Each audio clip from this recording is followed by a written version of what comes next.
Hey, everybody. Welcome to the podcast. Hope it's been a great week. And I'm here with my buddy, Kim Stewart, again. And I think this is a great time for us to take a couple minutes, talk about things that matter a bunch. And today, Kim, what are we talking about? I am so excited because you're in the hot seat for once.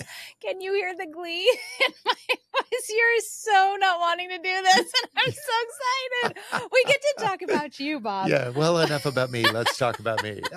Yikes. You never do. So this is so fun for me and for our listeners because you are right smack dab in the middle of launching a beautiful book called Catching Whimsy into the World. And we have a lot of people working on projects that have a slow on-ramp. You and I were just talking about how you have this idea for a book and 5 million years later, it actually releases into the world. Don't you feel like that? Clothes have gone out of style.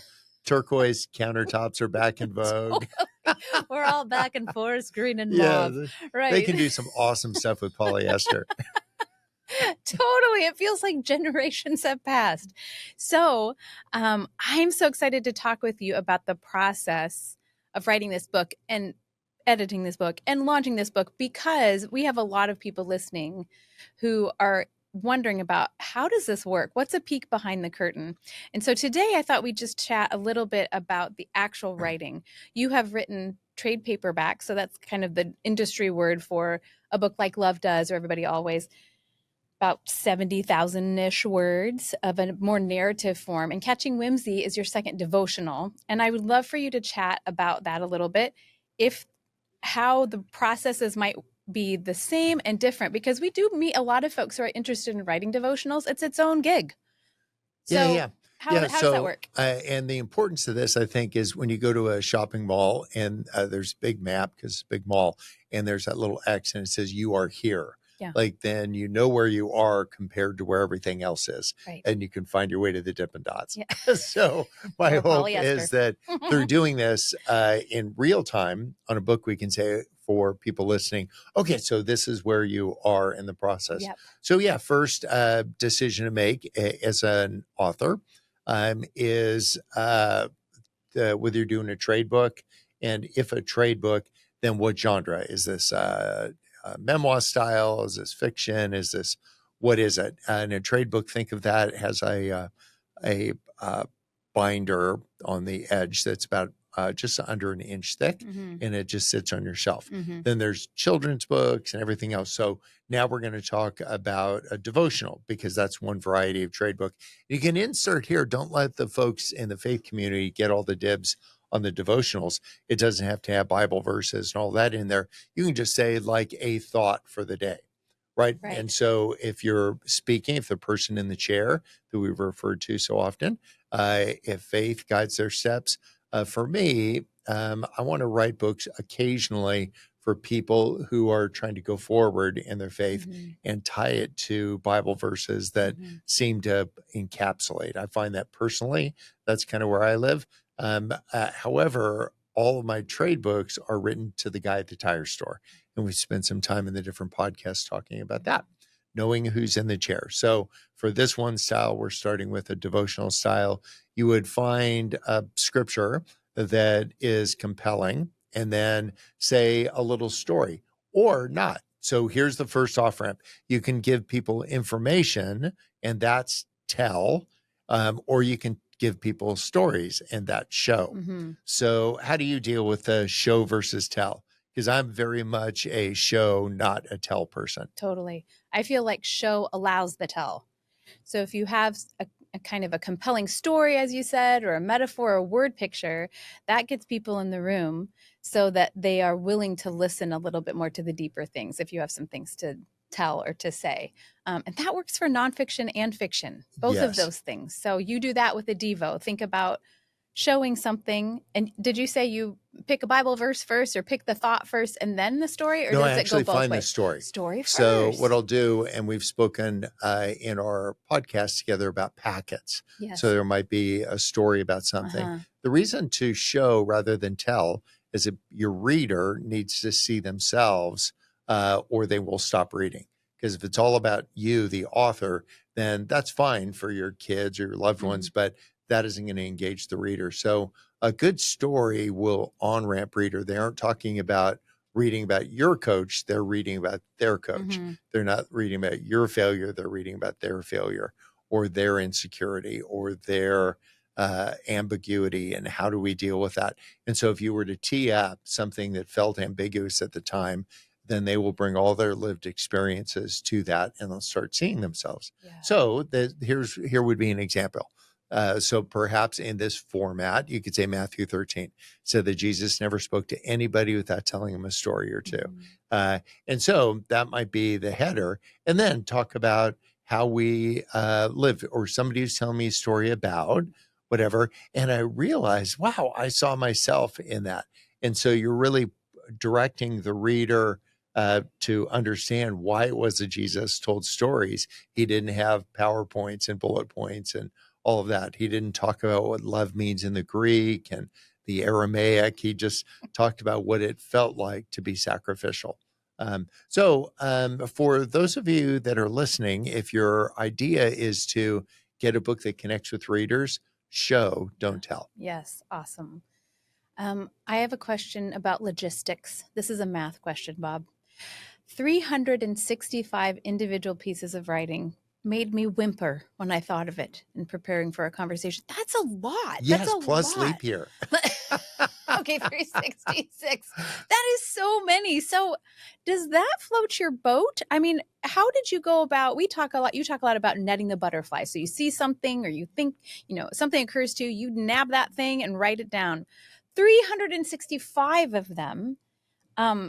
Was that a challenge to do that, or is that just a Tuesday for Bob Goff? It would be challenging if you sat down with a medium pizza and just started writing. The pizza would be great, but the writing would be difficult. But what I am in the practice of doing, and encourage people that are listening to do this too, is to your point, net the butterflies as you go. So you'll have something that'll happen. I bought a 1971 Volkswagen bus. It seems like every conversation I have these days gets back to my 1971 Volkswagen bus. And this is what happens when you're enthusiastic. So you could say evangelicals, they like faith a lot, they like Jesus a lot, but it's like every conversation is about Jesus. And that's fine for a Jesus or Volkswagen bus enthusiast. But you just got to talk about life, and you got to talk about what happens when you're puzzled about something. And so sometimes our enthusiasm to talk about something dominates, it floods the room. If you want to flood the room with grace, flood the room with authenticity, flood the room with, so that would be a little packet. So this would be real time. I would say, you know what? I probably ought to stop talking about the bus as much as even though I can think about the bus a lot, but it doesn't. How many times have you and I talked about the Volkswagen bus? Like a dozen times today. I'm excited about it still. So. Yeah. But at some point you start saying like, oh, this is the part where he starts talking about his bus again.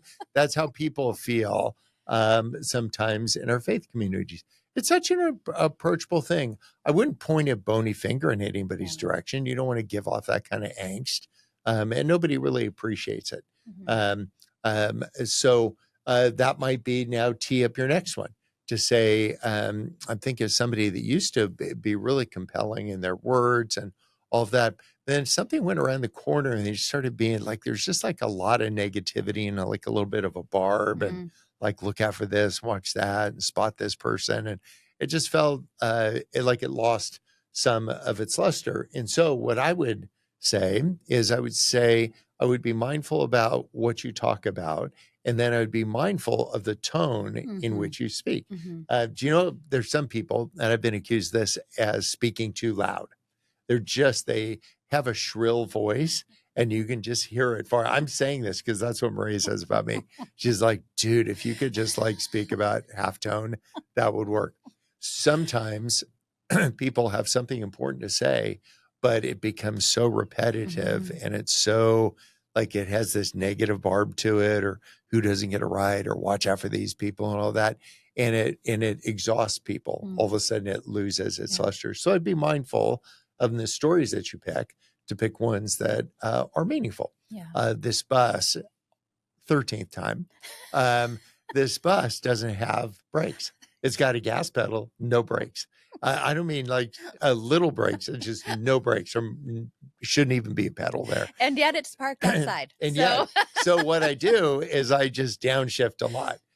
So if I want to come to a stop, I kind of coast to a stop. yeah. Be good to try to finish your procedure going uphill rather than downhill.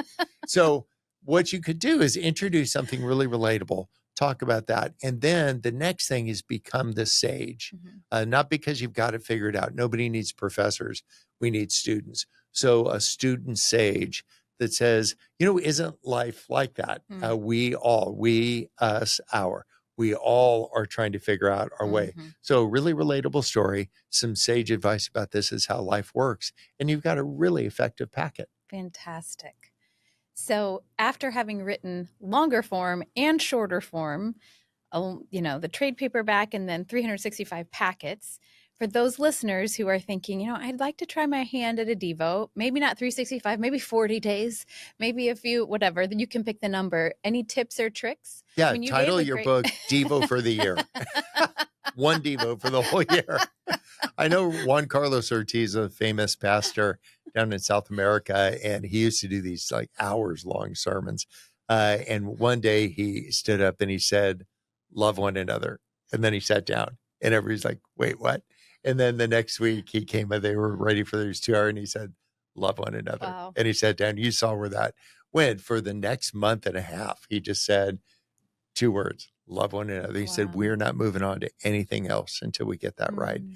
And so, um, uh, as cute as that would be to have a Devo that just said love one another 365 times, it's not that it's like you need to write a New York Times bestseller, but I would say there's just so many things that are out there to write on. Mhm. I would encourage people, whether you see yourself as kind of a trade book person, or the person who wants to write a devotional, they are the same thing. Mhm. 3 well told devotionals that are adjacent to one another That's it. equals one That's chapter good. in a trade book. So go write all these things, write your packets, Mhm. and then just clump 600-word things. Here's the problem: a devotional needs to be about 300 words per page. So it's hard to develop an idea Yeah. within that context. So I would just say for people that are considering their writing, just go write what could be Devos if you want to make them that. But then you can clump them together. And then we've discussed before that we kind of spread out all of our stories, all of our packets on the floor, and then we start clumping them together and we see which direction all these stories seems to be Mhm. Mhm. headed in. Just like all my conversations are headed in the direction of a 1971 Volkswagen bus, 14th time. So too, the stories that accumulate, the things that land with you, the things that give you meaning, these are themes in your life. These Right. are pointing in a direction. So you might kind of like when we had children, we found out whether it was a boy or a girl, Yeah. and then we named it. Mhm. So you Right. might like figure out what flavor came out and then name your book. Right. Awesome.